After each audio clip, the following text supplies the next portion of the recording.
Il vit un bon berger. Et vous comprendrez que Jésus vit le bon berger quand il était sur la terre. Et il continue à être un bon berger pour tout chrétien.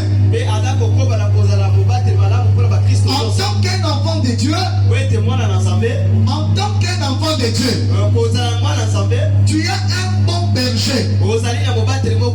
Et ce bon berger, c'est le Seigneur Jésus-Christ. Et lorsqu'en étant le bon berger, vous comprendrez une chose. Il assure d'abord ta sécurité et ta protection. Or, les Écritures nous disent que là, c'est David qui est en train de dire, quand je marche dans la vallée de l'ombre de la mort, je ne crains aucun mal. Amen, amen.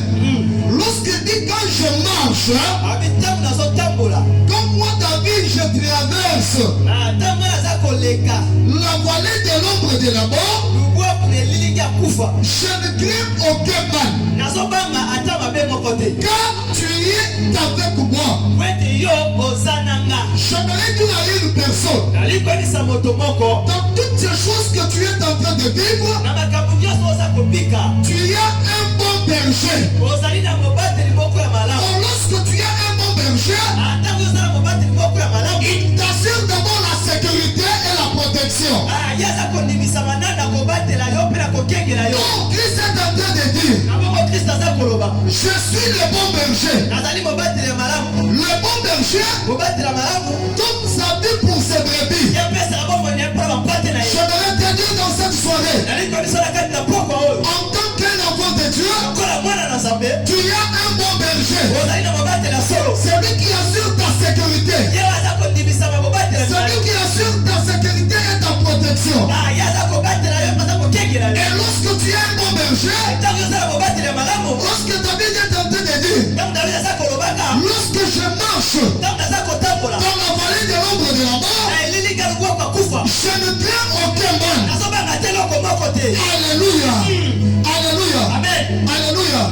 Car ta houlette et ton bâton me rassurent.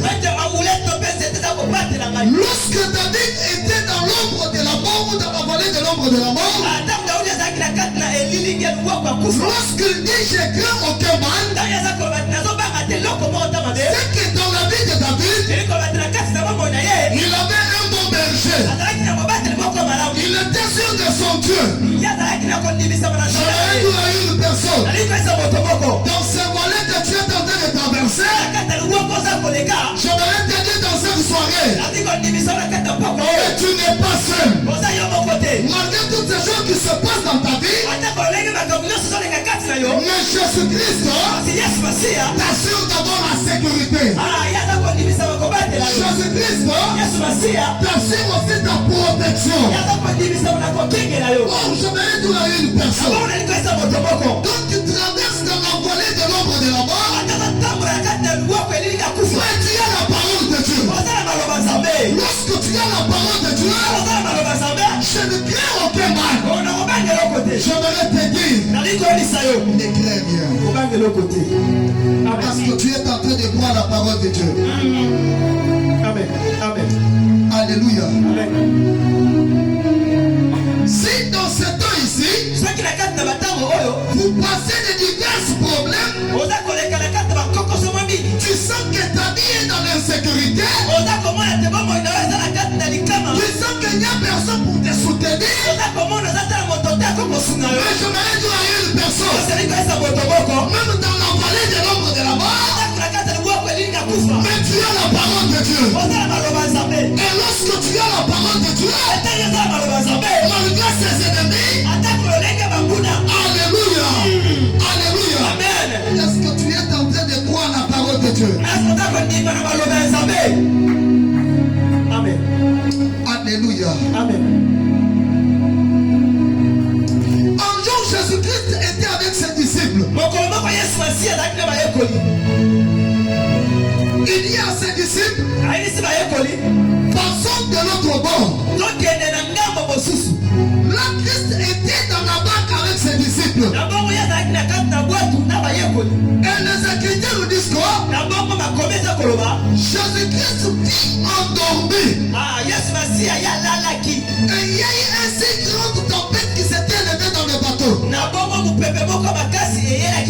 Mais ce que j'aime avec Jésus, malgré cette tempête, donc, là où il y avait les apôtres ou les disciples, il y a eu la peur de tempête. Je voulais te dire dans cette soirée, dans tout ce que tu es en train de vivre dans ta vie, mais tu as un bon berger. Est-ce que tu es en train de gloire? Amen, amen. Le bon berger est prêt à nourrir ceux qui mettent leur foi en lui. Or, tu dois poser ta foi en Dieu. Lorsque tu poses ta foi en Dieu, même dans la voilée que tu es en train de traverser, alléluia. Alléluia. Amen, amen. Jean chapitre 10, verset 35. Jean chapitre 6. Celui qui vient en moi n'aura jamais faim. Et celui qui croit en moi n'aura jamais soif. Est-ce que tu peux acclamer la parole de Dieu? Là, c'est Christ qui est en train de parler. Jésus-Christ leur dit, oh, lorsque tu viens en Jésus et que tu crois qu'il est le pain de vie, amen. Lorsqu'il nous parle de ce pain, Jésus parle de sa parole. Et lorsque tu crois la parole de Dieu, la parole de Dieu est capable de te faire nourrir.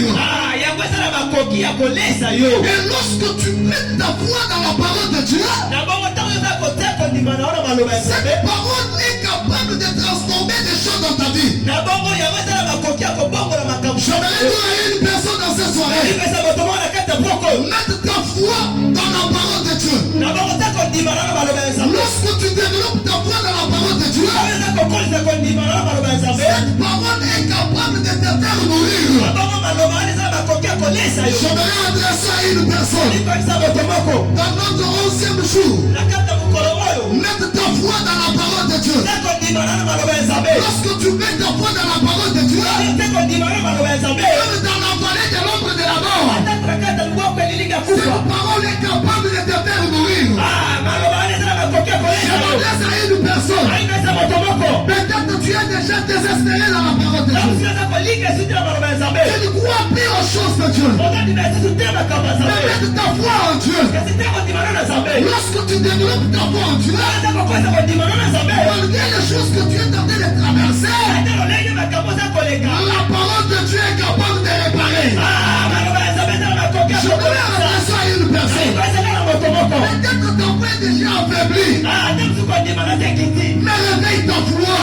Même quand je marche dans la vallée de l'ombre de la mort, je ne crains aucun mal.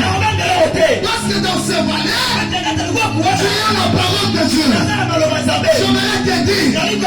J'aimerais te dire, dans cette soirée, tu as la parole de Dieu. La parole de Dieu que tu as, c'est le Seigneur Jésus-Christ. Je viens m'adresser ce soir. Si peut-être dans cette soirée, les choses ne marchaient pas dans ta vie, j'annonce que la parole de Dieu laisse marcher les choses sur ton chemin. David est en train de dire, l'Éternel est ma libéré. Mais qui aurais-je peur? Lorsque tu as la parole de Dieu, malgré les choses que tu traverses, la parole de Dieu est capable de te donner la victoire. J'annonce comme un prophète de Dieu. J'annonce comme un prophète de Dieu. Peut-être en venant au Seigneur,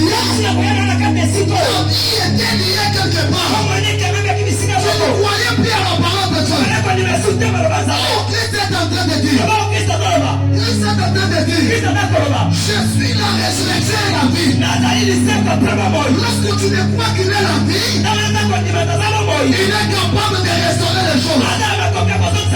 Ne désespère pas. Ne recule pas en arrière. Crois à la parole de Dieu.